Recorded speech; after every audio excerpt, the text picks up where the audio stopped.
We are going to provide you today with a great cooking session with our special guest, Mrs. Davis, and our studio audience.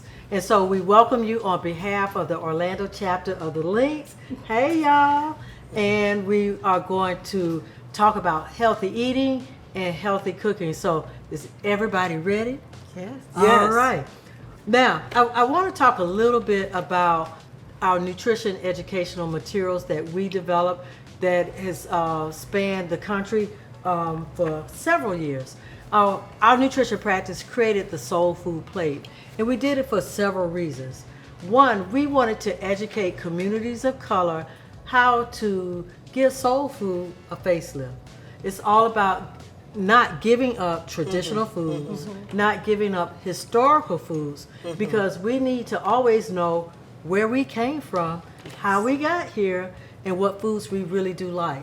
But soul food really does have some strong roots, some strong history, and great flavors, and nutritionally sound. You're absolutely But it is right. our goal Yeah. to teach people how to just lift the flavors up, and let's give up some things that create havoc with our health. The key behind the Soul Food Plate is how you portion your foods.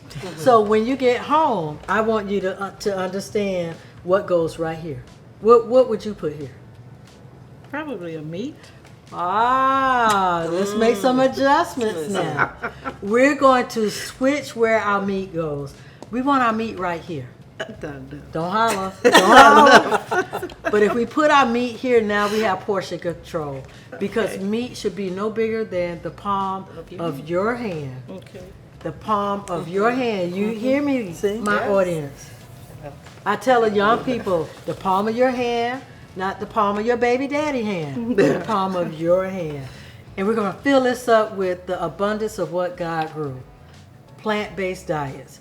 Greens, oranges, yellows, purples. Put the Leafies. rainbow, leafy green Yes. items. And that's what we Yeah. want to put on this section of the plate. Many people are worried about, I'm not going to get full. You are. And I certainly want to make sure many of our diabetics and people who are living with chronic kidney disease, you must eat at least 3 meals a day. If we're eating 1 meal a day, you're going to ruin your whole diet plan by trying to get it all in at one time. And that's where we really tend to fall down. You know, this is my motto. You can have cheat days, but they don't have to be every day where you cheat. Well, tell us what those cheat days are. Okay, all right. Cheat days can be Christmas, Thanksgiving, New Year's, anniversaries. But I tell people all the time, if you eat like it's Christmas every day, we're gonna have a problem. Okay. You will see me sooner than later. So we all need to do better, but we got to do it collectively, Correct. Right. as a family, as a group, with friends. If you got friends who keep telling you, let's go to the donut shop, sometimes we might need to let that friend go because that's the friend that's getting us in trouble. Yes. So we got to pick our battles. Okay? So let's get started. We're making a dish that I really love. It is a South African dish, and it's called fennel and sumac salmon. But we're going to do it in a simple way because everybody don't have fennel. And everybody sure don't have sumac. That's right. But sumac is an African spice that we have here. It's really dark, but it has a tart flavor. And the substitute for that is lemon pepper. And what we want to do with salmon, a lot of people say, my fish is dry. I don't want to eat that dry fish. I'm going to show you how to keep the moisture in the salmon. So, Miss Davis, we're going to make our sumac crust with panko breadcrumbs first, and we actually picked a low sodium panko breadcrumbs. Just don't pick any one on the shelf. Let's look at the label and make sure the sodium content is low, because if you're adding on salt levels to every step of your cooking process, before you know it, you've already ruined your numbers. Right. So we want to make sure, start low sodium first and layer those flavors. Okay. So we're going to put about half of that in this bowl. And We're gonna add, you can do a little bit more. All right, perfect. If you like garlic, we're gonna use all that garlic. Oh, all of it. Yeah, you can use all of it. All right. Let's So do I have a question. Because Yes. we're using garlic, is that going to make the panko soggy? No, that's what I love about panko. We're actually going to put a healthy fat in it. We will add canola oil or olive oil to it right before we're done with I it, see. and it's not going to be soggy. So we're going to add fennel seeds. That adds a little bit of crunch to it. So let's add the lemon pepper. Yeah. That's enough. That's enough. That's okay. That one is a low sodium one, so we're good. And I have some on the side already ready. If you don't have parsley, we can use fresh or we can use dry. But I like the fresh. You want all Fresh of is this? best. You could do about half of that. Green onions. Half of this? Yes, about half of that. A couple pinches of pepper. 1 pinch, Yes. 2 pinches. All right. And we're going to pour the olive oil in it. All of And, this. yeah, all of that, and it's not going to get soggy, believe it or not. And I want you to zest a lemon for me. So we're using natural ingredients to add flavor to this without and watch your beautiful fingers. So we won't find ourselves adding too much salt to that. So the skin or the rind of the lemon is a great benefit to adding flavor to this dish. All right, beautiful. All right, so let's stir that up a little bit. And you'll find that the product does not get soggy. It lasts in the refrigerator for about 7 days. It makes a lot of crust, but you know what really keeps our moisture in our salmon? Horseradish. We've not done salt yet. So Yes. take a little bit of sprinkle of salt, and I like using coarse salt because you see how I can see my See it. flakes. Mhm. And that's how you control what's on your food. Now I want you to brush it with the horseradish. And that's where the moisture comes in. Beautiful. Some people like hot horseradish. I like it spicy. I like that kick that it gives. But more importantly, it keeps my fish very moist. And then lastly, don't overcook your fish. Salmon should be cooked to a medium temperature. And I cook my salmon exactly 7 to 8 minutes and it's done. I want you to sprinkle and press it in. And we're going to put our salmon in the skillet. So take your crumbles. Your hands are fine. You're the chef in the house. She's the nutritionist of the family. Let's keep that in mind. The person who's doing the shopping and the cooking and the prepping and the serving, that's the nutritionist of the household. And that's how we have to look at how do we do things healthy in the house. It's not just for that one person, but it's the entire group. Beautiful. That enough? Yeah, That- you that could one do a little needs bit some more. And Renice made it look so simple to prepare. Easy peasy. You cut your salmon, you could get skin on, skin off, brush it with the horseradish, have this already ready in advance, and dinner's on the table in under 15 minutes. So we're gonna take our salmon and we're gonna put a cast iron skillet and we're gonna pop it in the oven for about 8 minutes. So let's get this in the oven.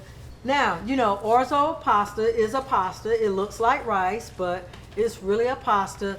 And for the sake of time, we've already boiled the pasta and I've put some olive oil on it to keep it from getting gummy. It's going to overcook. You can't overcook pasta. It will get really gummy on you, and I want the grains to be separate. Now, you know what really helps many of our diabetics, if we get a new set of pots and pans, not every year, but if you buy some expensive ones, you don't need them every year. But if you go to, let's say, your local grocery store or your super center and you get a green pan, which is a ceramic coated pan, you cook with less oil. Less oil means less calories. Less calories mean less weight gain. Less weight gain means better Health. better health. And that's what we want to focus on. So we're going to spray our skillet with the olive oil. And Regine, you want to start adding the vegetables? Okay, which one should I start with? Let's first? start with our carrots first because they are the most dense and we need those to cook really quick. Okay.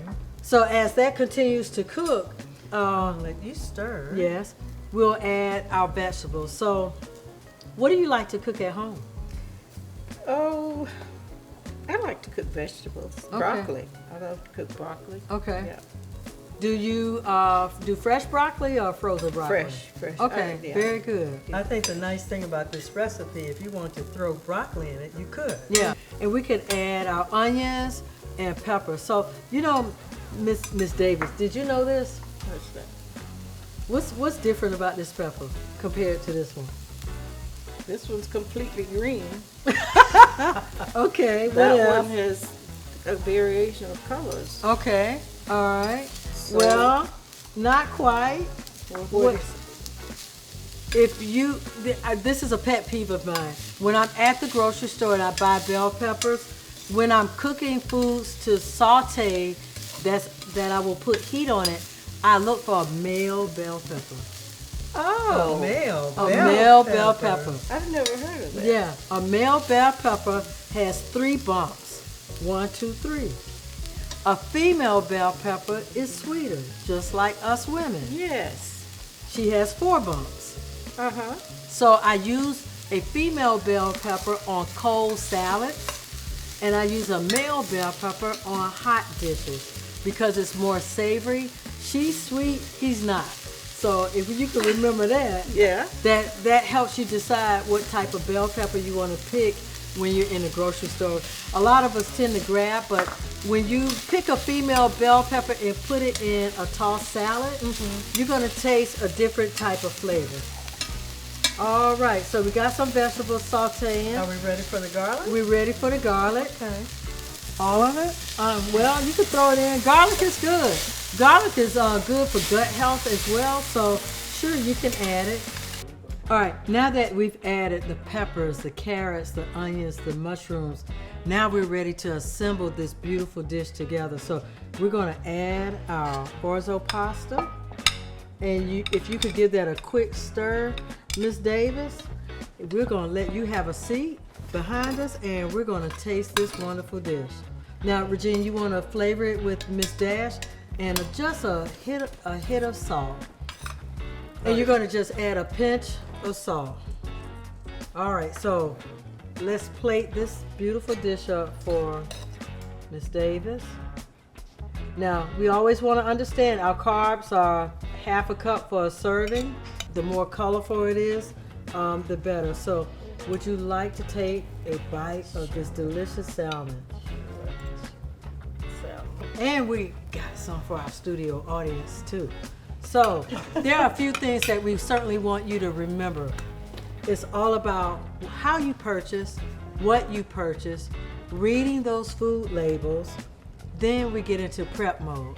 How are we cooking it? What are we adding to it? How are we layering our seasonings that are not so salty? Correct. Okay? And then portion control. We can't eat it all at one time, so we gotta use smaller plates, smaller bowls, smaller cups. That helps a lot with portion control. Choose fresh. Yes. Choose wholesome. Find those hidden sources of sodium that may be in your cupboards when we're shopping at the grocery store. Plant-based meals, they're always healthier and a better choice for you. And decrease the amount of sugar in your diet. In my closing comments, I want you to remember, it's not about eating good, but it's always about Eating well.